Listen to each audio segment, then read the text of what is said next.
paper project has been a few years in the making through the webinar.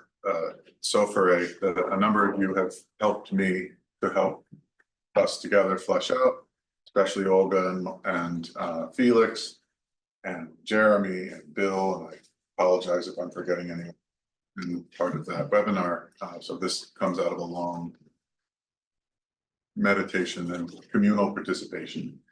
With your leadership. It is also a lot of work, right? The webinar is a lot of work, and if anyone would like to take over the webinar for this is a little pitch for that. I am very interested in how the papers are flowing together, and I think, Martin, your discussion of now I'm forgetting what he discussed. It was really important, of the between and affordance, right? And Neil, you mentioned just once or something about vulnerability and the vulnerability of consciousness. These, I think, you'll hear in this paper. And although lots of people, Mike and Martin and Neil, have done a really nice job of sort of obeying the logic of the exploratory session, I'm going to completely void at all that, and I'm going to read a long paper, right, that I prepared. So I apologize. I'll try and make it as hearable as possible to go to sonic experience, but it is a paper. It's not really what they have so nicely done. At the end of reduction and givenness, so this goes to Neil's paper, right? Jean-Luc Marion maintains that, quote, to think givenness as such, as originarily unconditional, it will be necessary to elaborate new and rigorous paradoxes. While perhaps not in the way Marion meant, I mean to do in this paper something like thinking givenness as such. For me, when I read Husserl, I see him pointing to a prior, though still lived situation in which I am enmeshed with the object or with the other person. I will call this givenness as such. To do this, I view Husserl's descriptions of givenness in the following ways. First, as having some sort of spatial form, perhaps like that of an ellipse with two or multiple centers. Second, as occurring prior to the distinction between subject and object or between subject and subject. And third, as sustaining the sense of its priority by means of its echoes, that is, our peripheral quasi-intuitions of its reverberations in lived experience. In paying attention to the multiply centered prior unity of givenness that echoes forth in our experience, Husserl helps us to dwell within the ground of all consciousness and all sense by means of our experience. The reason I'm focusing on givenness as such is because I identify with what I see as the ethical task that experience has because it addresses the given. That task is hospitality. We are present to the givenness of objects, not just by chance, but in order to welcome and care for things, people, essences, and meanings. And I see Husserl's phenomenology as the method by which hospitality ought to unfold. In particular, I think that Husserl's phenomenology shows that consciousness is alternatively host and guest. I host the thing, the other, and even God by means of my consciousness of them. And I am their guest by means of the power of solicitation and address that they maintain. By means of our, quote, commonness of ontological form, which is a phrase Husserl uses in Ideas 2 to talk about the internal connection between materiality and the soul. We are guests of each other, so to say, because we're all hosted by givenness as such, because we all find our place together in our participation within the larger project of the shared world, reflecting itself back upon itself. That's Merleau-Ponty. The paper has three parts. First, I want to look at ideas 1 and 2 for the account of the living agency of things and the mapping of their cores onto our own core. Second, I'll look at Cartesian meditations for the description of the experience of the other as a transcendental experience, again, connecting with Neil's paper, one that announces a primordial and ongoing situation of mutuality in which my consciousness is only a part of a whole. And third, I will examine experience and judgment and analyses concerning active and passive synthesis for the way in which making transitions between variations allows the eidos to come to prominence, to surge toward us on its own. In total, I try to lay out what these liminal metaphors, are they metaphors, allow to come to visibility, especially concerning religious experience. With Husserl, I pursue the proper ways in which we welcome and express transcendence within immanence. Within this task, again with Husserl, I prepare to recognize a certain kind of mysticism, that is, an internal connection with the ground of faith. So this is part one, the life of things.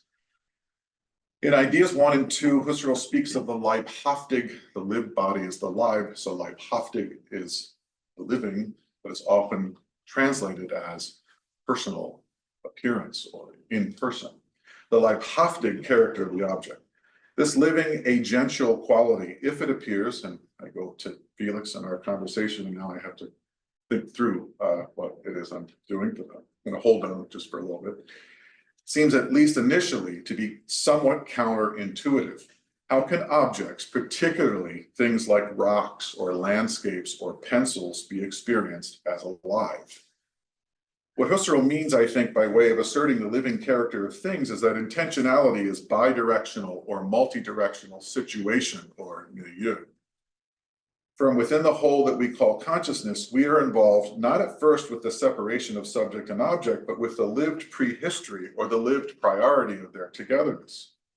As emerging out of that prior togetherness, we intuit something like life, center, force, self-organization, movement from the thing over there toward us here as consciousness.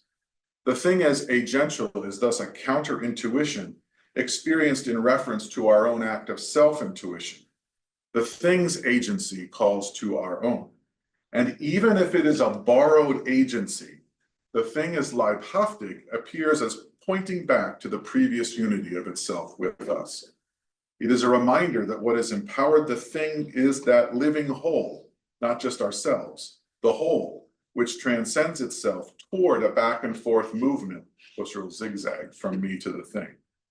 To make this point clearer, Husserl even goes so far in Ideas 1 to speak of noematic intentionality, an act or set of acts by which the layers of the intended object point toward one another, and by which the noema as a whole points to or solicits our attention. Let us spend some time thinking about this agency of things. In Ideas 1, Chapter 1, we see that intuitions or our intuitional regard can become, I'm just going to do this for quotes, they're just partial, right? Directed to things only if each one is already itself given, selbst gegeben. The way in which something appears as giving itself, as self-given, the way in which it appears at all as something that requires our response is to the degree that it calls out to us in a commonality with our very being. The thing, in short, has a flesh of its own that it announces. It has its personal selfhood, Leibhaftigen Selbstheit. Now here in this chapter 1, it's true that Husserl puts Leibhaftigen in scare quotes. He knows the thing does not always appear as a living thing. Yet this notion of self-givenness or selbstgegeben will not go away. There is something agential that we receive when we perceive. Not only the thing appears to have a life of its own, but the very intertwining of our description or expression of our experience of the thing seems to rely on that thing's agency, at least in part. As Husserl describes the situation of expression, he talks about faithful expression. When we are faithful, we structure our lives according to that which demands or commands our attention, our following out. In finding the right words for what we experience, what is key is the practice of connecting or fixing each of one's originally presentative intuition, originärgebende Anschauung, fixing the intuitions as disclosive to one's statements or judgments, statements that are faithfully fitted, getreu anpassen, my German's awful, but getreu anpassen, to what is given in such intuition, in ihr Gegebenen. Phenomenology is thus a process of expressing or describing intuitive experiences in which things come to be given. In doing this expression, in being this midwife, Phenomenology charges itself with being faithful, with allowing itself to be led to the description, the sentences or judgments, that best participates in the process of givenness. It is a midwife that talks, that is bringing out what is already there to take up a new life within the world. In making judgments and speaking about experience as a set of modes of intuition, then, we bring pre-given things to expression. We fit into the medium of experience, into the flow of givenness, and we find our intuition as giving to us what the things have already given themselves to be. We fit within experience, and thus we find the fitting, appropriate response, the appropriate thing to say when the word's givenness to the thing matches the givenness of the thing to ourselves and to that word. We host the thing in its birth in language. It is our guest, and we speak words to it that allow it to enter and feel at home. And this means we are not testing the thing impersonally, like Mike was saying about anonymity.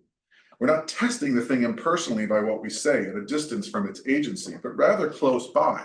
We are with it. Quote, if we have affected, this is a long quote, we have affected an explication and a conceptual apprehension purely on the basis of the seeing and within the limits of what is actually seized upon in seeing. If we then see, this being a new mode of seeing, how the object is, the faithful expressive statement, getreu ausdrückende Aussage, has as a consequence its legitimacy.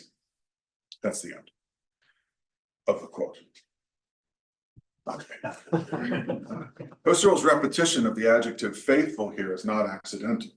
Phenomenology sees experience as a relation within faith.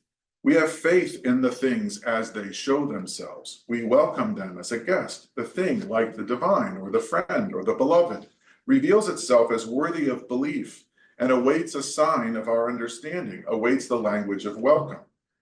Faith is not blind in its hospitality, nor is welcome simply a standard response from an indifferent host to a simply exhausted, simply interchangeable traveler. Faith is a response to that which already shows itself as this and not that guest, and that motivates a continuing specific placement of it within our interior lives. We see what shows itself as itself. And as we see, we find our words coming to meet it by means of our own seeing. But even when we feel the kairos of faithful expression, it does not reduce the thing's agency to the power of our word. The thing can always change, and thus any judgment, any statement we make, though it find its legitimacy in the intertwining of thing and seeing, of givenness and giving, it could still have to change. For as Socrates said in the Euthyphro, about the character Euthyphro, we must follow the beloved wherever he leads us. It's not at all clear then to whom we should give thanks for our power of expression, temporary as it may be, coming to birth. Is it the thing's doing? Is it mine? Is it experience that's self that has placed us within the realm of expression, a realm that, like affordances, moderates itself between these two poles? Expression, like hospitality, is a tricky thing, is the leibhaftig character of the thing's self-givenness, as it matches our lived body in its self-expressing power. Is this a kind of hospitality system that enlarges itself in the pairing of disclosure and speech? Certainly, Husserl says our act of intuition, quote, is the ultimate legitimizing source, rechtsquelle, of all rational assertions, end quote. Yet that source is ultimate, rechtsquelle, is the just or lawful or right source because it enacts justice or rightness by way of its involvement with givenness. It is just because it does not only act on its own behalf. The source has a legitimizing function, rechtsgebende Funktion, because it, quote, is an originally presentive source, originär gebende ist. Intuition can be just because it gives room for the thing to show itself. Our acts of intuition then bring the givenness of the thing to notice, extend the thing's givenness, shape it, fix it by means of how faithful our acts of seeing are. In intuition, we give originarily. To give is not, as Derrida noted, to expect in return. It is not to entrap. It is not to dominate. To give is to make room. The source that we are, the thing we assist or bring to experience, these are right or lawful or just in their intertwining. My intuition is giving because it has first been a reception, because it has been given room to move by both the thing and by givenness as such, by the whole situation in which we find ourselves already enmeshed with the thing. Our hospitality obeys the law. When we see according to the thing itself, according to the manners of givenness that it presents, then our intuitive seeing serves as a donating respondent, a judge who seeks to bring everything to light, who shines a light onto the lawfulness of the thing itself and gives it the appropriate welcome. The source of lawfulness, our seeing, gives out lawfulness, extends it, discloses it, but always as a response to the situation in which the thing shows itself. The one who needs hospitality and shows up at our doorstep, this guest brings an ethical responsibility for judgment. Our intuition then does not just read things or create them. Rather, our intuition allows for the self-showing of the object and for the expression of the faithful fitting together of things and us to take on a life of its own. What we speak or write is no longer in our own hands, if it ever really was. Rather, our expression becomes another facet of givenness, a route into a new order, and the things we see and say become in turn the law, the appropriate rightness according to which we and others encounter the thing itself. Writing is often like this, at least for me. I write and I rewrite until I find the words that are appropriate. And I am often, perhaps always, not sure how those words found me when they did. I am an apprentice to the language, to expression. It cannot happen without my agency, my bodily speaking, thinking, writing, but it never happens solely because of that. Encounter, givenness, expression, the intertwining of these three is what phenomenology explores. And in each of these three cases, the relation of act and object, Leib and Leibhaftig, serves as the motor of further life. In general, Ideas 1 names the experience of objects as transcendence within immanence. The object is something we recognize as manifesting the ability to point beyond or outside of our act of taking it up, while being within the same situation we are, but points out even if there's no outside. It remains in by pointing, but not being outside of consciousness. The essence of the transcendent within our lived experience is thus one of motivation. The object gives itself, its living character calls us to motivate a possible transformation of our experiential life. It appears as a noema, as paired with our noetic acts, in terms of its present and yet to be experienced sides, motivating the uncovering we go on to perform. The thing calls us towards its relations with all other things within the horizon. This possibility of a transformation of our experiential life as motivation, however, means that the thing does not have its being solely within itself. Itself, its ownness, its Leibhaftigkeit then, still depends on my own. And nowhere is this dependence more clear than when we reflect on the meaning of the thing within the transcendental reduction. Here's another longer quote. Anything physical which is given in person, alles leibhaft gegebene Dinge, can be non-existent. No mental process which is given in person, kein leibhaft gegebenes Erlebnis, can be non-existent. The thing's agency then is mapped onto ours, but it's not a full copy of ours. The thing is a complement to the lived experience, life for life, without simply being equal.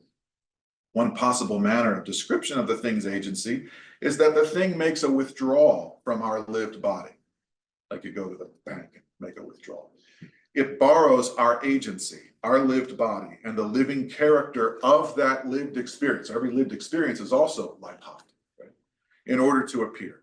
After borrowing from us, it makes a return to us by giving itself within the lived experience. As a host, I grant the guest the agency to stake a claim to my house, to my food.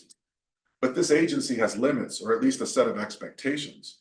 You're not going to eat all the food in my fridge. Any claim the guest makes on me must be renewed and confirmed each day. at each meal.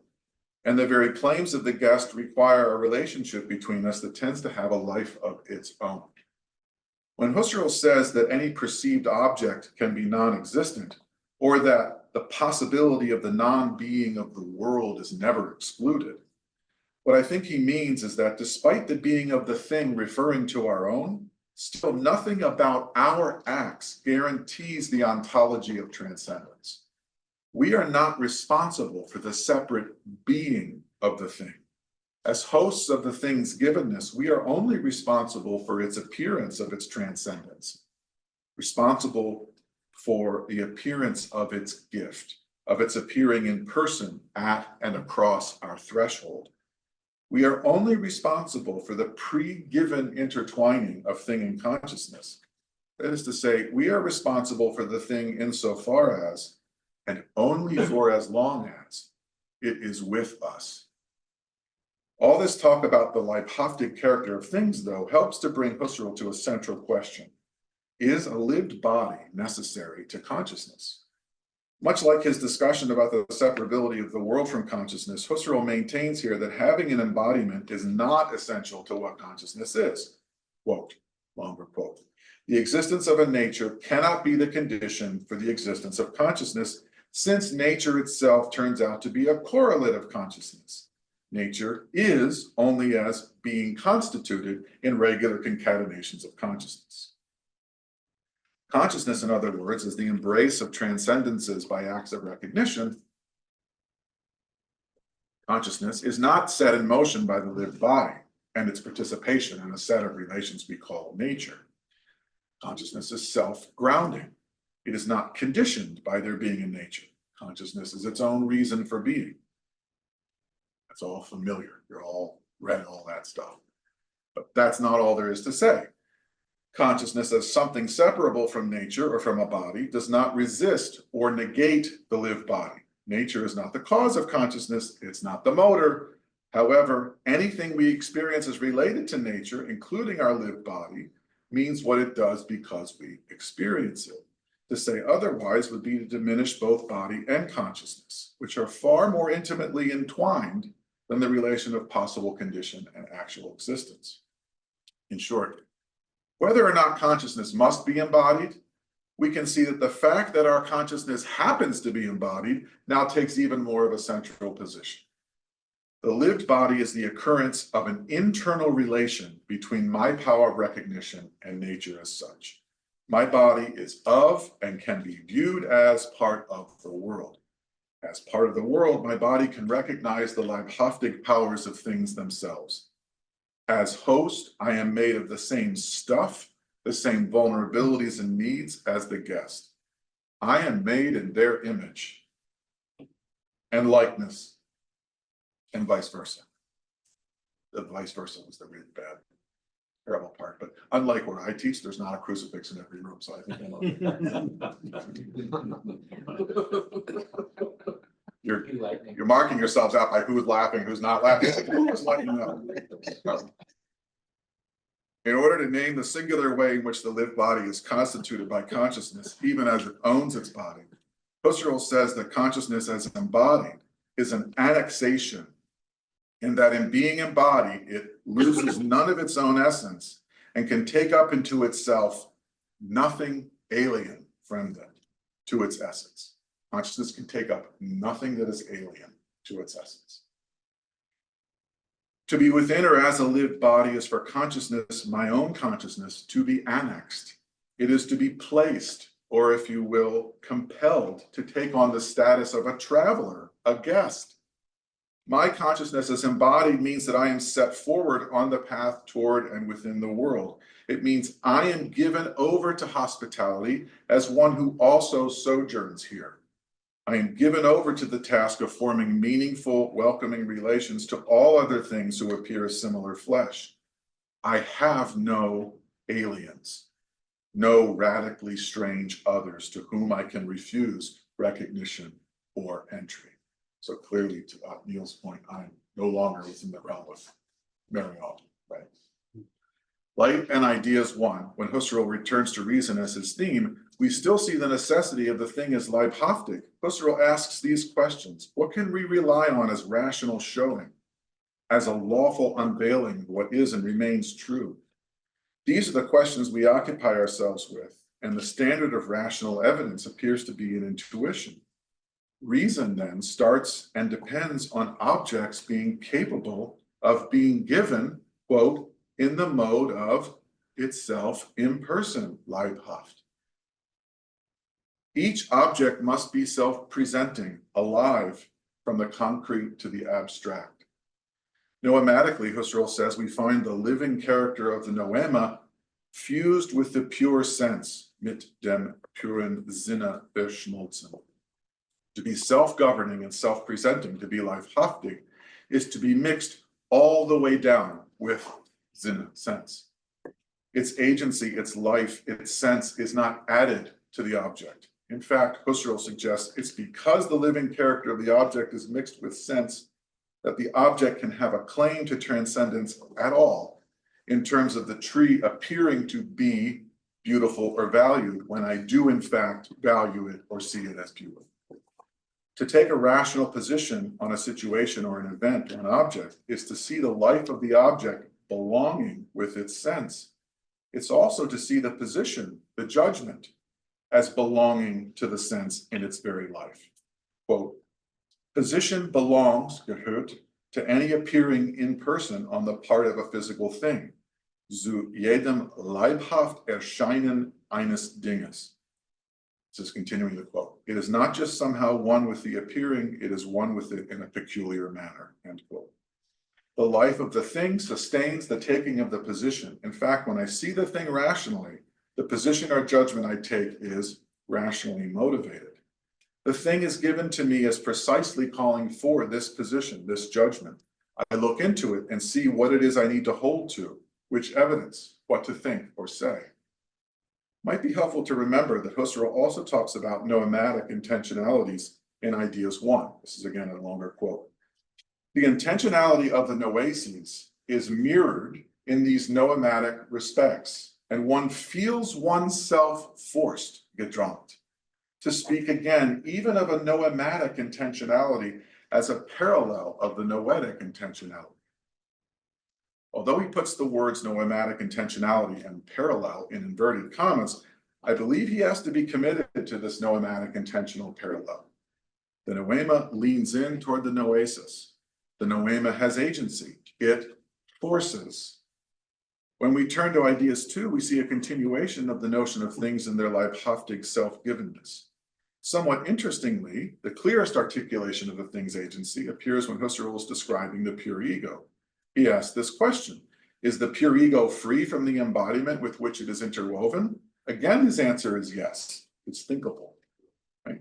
However, in its freedom, it is yet attracted by the object.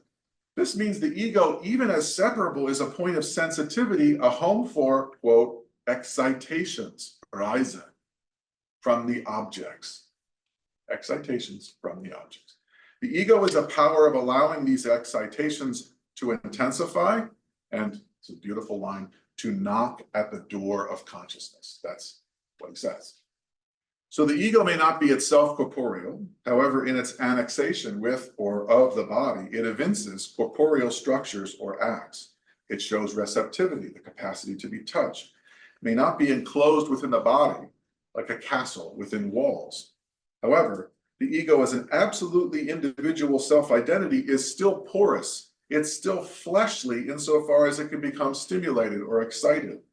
And so the pure ego gives the living body and its personal ego a possibility of contact with the object. Only thus can we say that the ego, with Husserl, is capable of surrender to the, quote, ways in which the object comes to meet and gegenkommt, the pure subject related to it. Within Ideas 2, we also see Husserl describing an isomorphism with respect to the structure of things and of noetic consciousness. First, when talking about the soul, which is, I think, close to the form of the body, Aristotle, Husserl says that, quote, the analogies that we have established between matter and soul this is still a quote, are grounded in a commonality of ontological form, Gemeinsamkeit der ontologischen Form. This Gemeinsamkeit is something Husserl sees by means of both the living thing and the soul appearing as realities, that is, being bearers of dependencies or change. However, this commonality of form is so surprising that immediately after he says it, he spends a great deal of time clarifying how the material thing has its schema and its adumbrations, and how the soul has neither of those things. So given these stark differences, what's the basis for the Gemeinsamkeit of form? It is not just this rootedness in the notion of the real that calls for their community. In both the noema and the ego, we experience the unity of overlaying, Deckung, as the structure that yields larger synthetic wholes. Things, noemata, are unities of overlaying insofar as they overlay qualities around a core, smooth, brown, hard. Consciousness is a unity of overlaying oases around the ego, overlaying of memory onto past intuition, etc. What seems to be quite different, the thing is transcendent and consciousness is immanent, map onto one another by means of an isomorphic structure. My sensations or surface of this piece of furniture or of any other Körper would be shocking, would be, quote, something alien, fremdes, to consciousness, unless the order of my experiences of the thing mapped onto the order of consciousness. Quote, the stimulation effects do not appear as something alien and as just an effect, but rather as something pertaining to the appearing corporeal body and to the extensive order, and as something ordered in a coincident order in sich deckende Ordnung, just in case you're following, making sure that I have all the words right. It's just right. To feel the smoothness is to experience the way that the quality pertains to the podium which manifests a center of meaning by means of this layer of surface tactility. The smoothness overlays the brownness and the woodiness. The podium as such appears as layers around a core, and this structure calls to my centering of my own layers of lived experience, seeing, touching, remembering, anticipating, etc., around the core of myself. Not only do the thing and the lived body come into contact by means of their isomorphic self-ordering structures, but they also, in the experience of touch, literally overlay one another. My fingers are on the podium. My back, your back, is in the chair, right? The two systems of overlaying, in fact, overlay one another and form a combined system in which the smoothness of the podium is felt both in the finger and as the quality of the table. What I would like to highlight in both volumes of the ideas, then, is that consciousness is described as an event in which subject and object are playing something like a call and response with one another.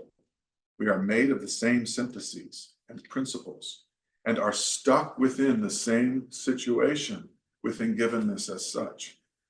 The welcome of the thing by consciousness and the transfer of acknowledgement and expression according to lawful, faithful modes of comportment, these are central to Husserl. Consciousness is not primarily cognitive or creative.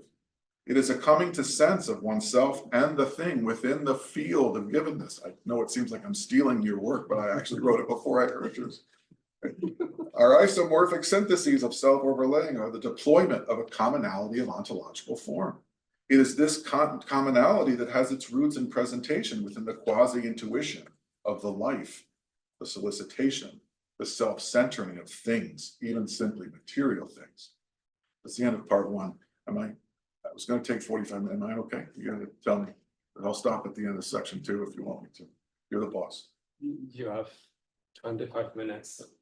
Okay, I might not get to part 3, but part 3 is just about essences, which most people don't really care about. This part 2 is the mutual overlay of the transcendental. So in Cartesian meditations, intersubjectivity recalls the structural isomorphism of ego and object. It does so by repeating Husserl's description of Deckung, or coincidence, or overlaying. In Cartesian meditations is an experience of the overlaying of subjects who are alien to one another. Like, this is not alien to me, you are alien to me, and yet we mutually work the way thing and I work. What we experience most definitively as intersubjectivity is pairing, the simultaneous manifestation and withdrawal of the agency of others while we are in communication and contact with them. We experience the others with us, as given by means of a partial negation or absence that nevertheless presents itself, the absence presents itself as meaningful. Pairing occurs most essentially as the appearance of the lived bodies of others as lived by them, right? But they do not just appear by themselves. As paired, our bodies occur together as an overlaying and awakening that is mutual, reflexive. Instead of experiencing myself as the center of my noetic acts or rays, I experience myself as de-centered. I am no longer the unity of the layers of sense that I help bring forward. I am myself one of the layers and cooperative within the experience as one of a multiple system of organization and action.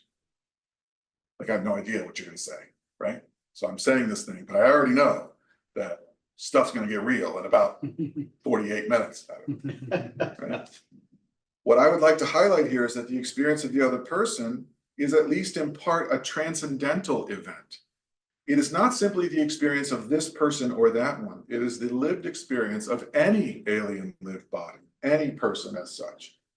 What is noteworthy about the way Husserl describes pairing is that the experience as transcendental is not a condition of possibility. It's not simply the grasping of an abstract conceptual ought or must. Rather, the transcendental experience is parallel, separable to the concrete, and it can unfold within a new transcendental mode of intuition. It does, to anticipate, carry an ought or a must or a should within itself, but this ought is not the sole content of pairing. Or perhaps we could say that this ought is not simply an imposition from without that lacks intuitive grounding, the way a regulative ideal might feel. Rather, this ought yields its own evidence, carries the trace of its legitimacy. Pairing, in short, is a reduced experiential flow in which structures are given as events and not as mere principles. Transcendentally, we see the experience of the other person as that which occurs immediately and directly, but which does not occur in the way that the thing does. We see the experience of the alien other person can never unfold completely, even in principle, and that the other person does not give us what we cannot see of them by simply merging with our own future and past acts of taking it up. And so if you want to see what's behind here, you would have to come around, but you already know that in advance. I'll never get to the backside. We sense, in other words, that any person whom we do recognize as another subject requires, and this I do a lot with this next quote, requires a certain immediacy of intentionality. This immediacy must be present. Husserl says. Now I'm asking, what is the force of this must? With the other person, we have an experience by which the withdrawal and appearance of the other person come into view by means of a going out from the substratum primordial world. In other words, somewhat like Sartre's account of the drain hole, we feel the world shift. There's a going out from our lived world. We sense that the world, even our own primordial world, my world, it's mine, participates in the appearance of the other. The world, in a sense, doubles itself. So what I don't like about Sartre is that the world drains away over there to where the other person is. Right? But here, there's something going out from the world. There is a doubling. There is a multiplicity of world. And we are there to witness it, or almost witness it. The force of Husserl's statement that immediacy must be present is that we sense that the noetic intentionality of the other person is not simply present for us. It's not simply our doing and never will be. We sense the lack of our own power.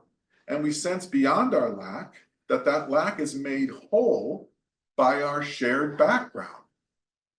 To experience any other person is to experience being situated within a noematic intentionality of the world, shining a light on the other person by splitting itself. The world, Husserl says, quote, makes present a there too, which nevertheless is not itself there, nicht selbst da, and can never become an itself there. So the world makes present the there, which is never fully there to me. The world then gives the other as a trace which is indubitable, and yet still a trace. The other is therefore all the more haunting, since the coming to presence is equally presence and absence. This all happens transcendentally in pairing. We see in any encounter with any other person the world shifting. We see the other subject, any other one, appear in a mode that Husserl and also Mike calls appresentation, right? And yet this appresentation clarified transcendentally is unlike any other mode of intuition, because we only see the other by means of our being engaged as one of the layers that the world uses as it pushes us toward each other. In our experience, not of persons, but of things, in the appresentation of the other sides of the thing, we are the dominant center toward which the thing reveals itself. The thing solicits us to pick it up and turn it over to see its other sides. When we perceive the more of the thing from the profile or slice we actually see from here, other subjects, people, stand in implicitly for the viewpoints that are our possible ones from within this particular one that we take now. Other people have to be standing in for the viewpoints we're going to take, otherwise we'd never know to take them. But the other subjects, while actual in our ability to smoothly go around the thing, are still only implicit. Our smooth transition from profile to profile, from viewpoint to viewpoint, requires them as actual other viewpoints we can transition toward, but does not bring these actual people forward as they are too. We see according to them, but without requiring them actually to be present when we turn the thing over or walk around the back of the podium or whatever. Now, in the experience of the thing, the center of the thing, the core of the noema, is required and manifests itself as we see the tree, for example, as useful, beautiful, an apple tree, lost its leaves, whatever. But this center of the noema, the core, is not a full and equal partner. It preserves its agency, certainly, but it does not decenter us. It appears as transcendent agency within immanence. Its immanence, and Husserl calls it the innermost, innignest, some German word that means really, really interior, right?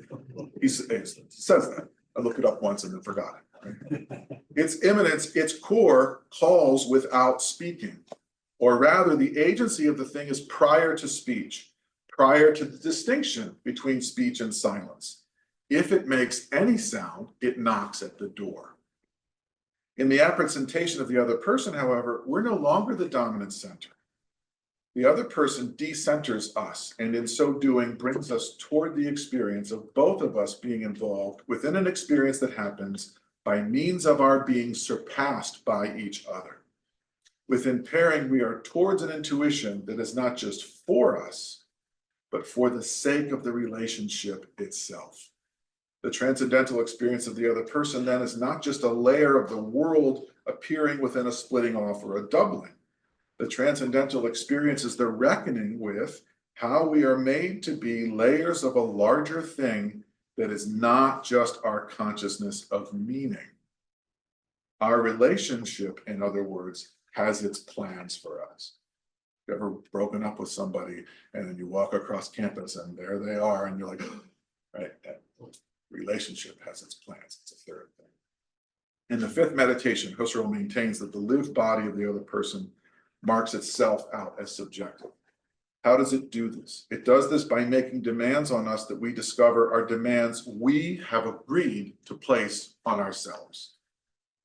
Quote, the body over there, long quote, which is nevertheless apprehended as an animate organism, alive, must have, here's the must again, I'm trying to deal with the ought or the must or the should, right?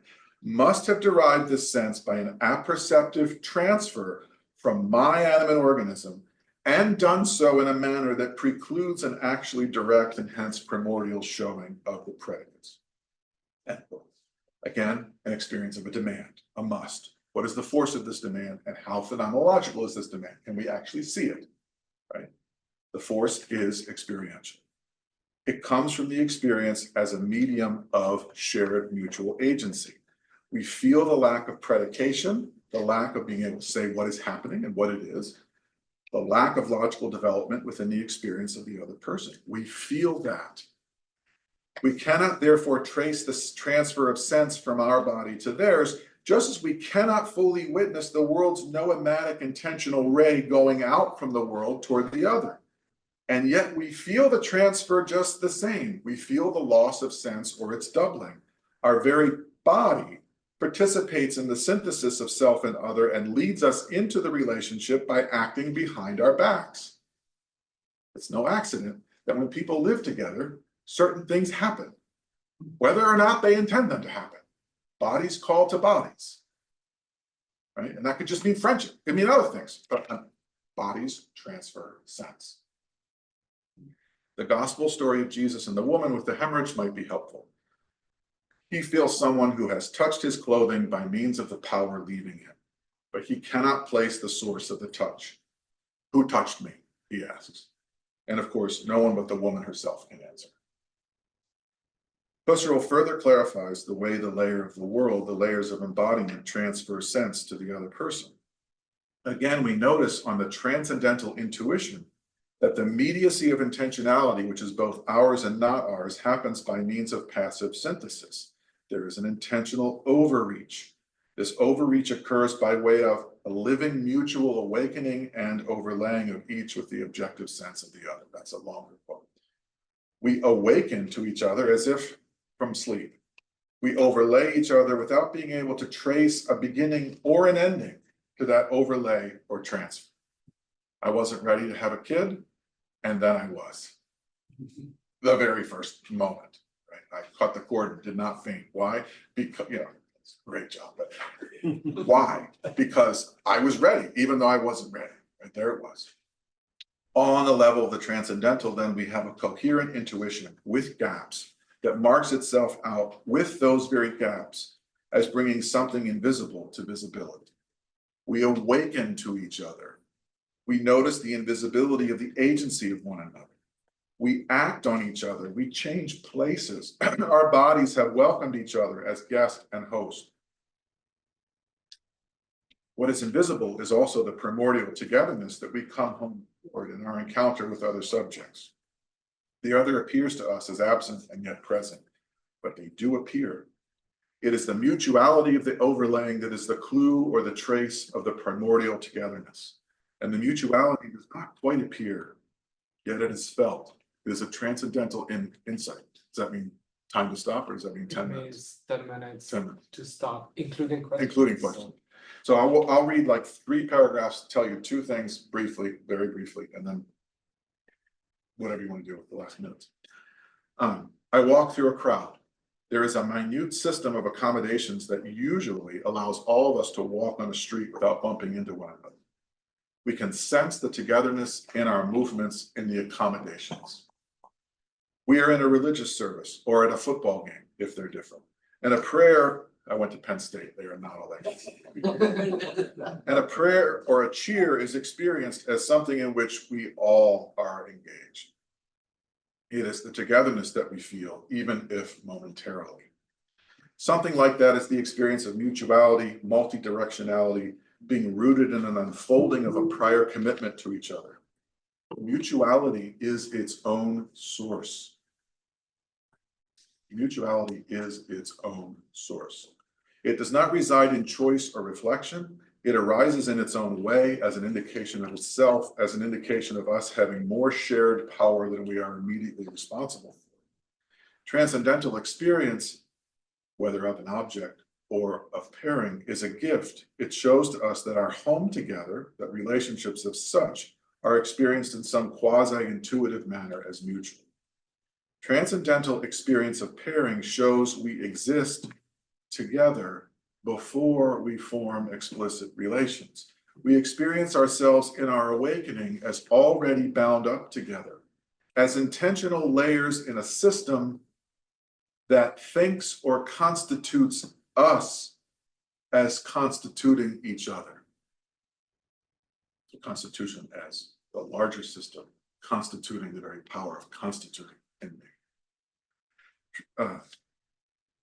Transcendental life shows the enactment and mutual referral of ourselves together as the layers through which the essential shows itself. And what is essential in the relationship with others? Which shines up through us as variations or doubles of one another? It is in pursuing these questions that the opening of and for religious experience occurs. In the third section, all I do is say, hey, do you like the first two, or like the living thing and the mutual thing? They were like quasi-intuitions that sort of gave you this whole. So in essential intuition, you get the same thing. You get the thing that you say, oh, it's our doing. We this and this and this and this and oh, chair. Like I got chair, but it's really this and this and this and this. Chair, and then the chair has come to us, right? It takes, so it's working that out in Husserl, that's also the surging upward of the essence on its own power is yet another indication that there is this significant situation called givenness as such. You can call it consciousness, you can call it experience, whatever you want to call it. That is what situates all of our insights as both our own and as acting towards us. So that's all. Thank you.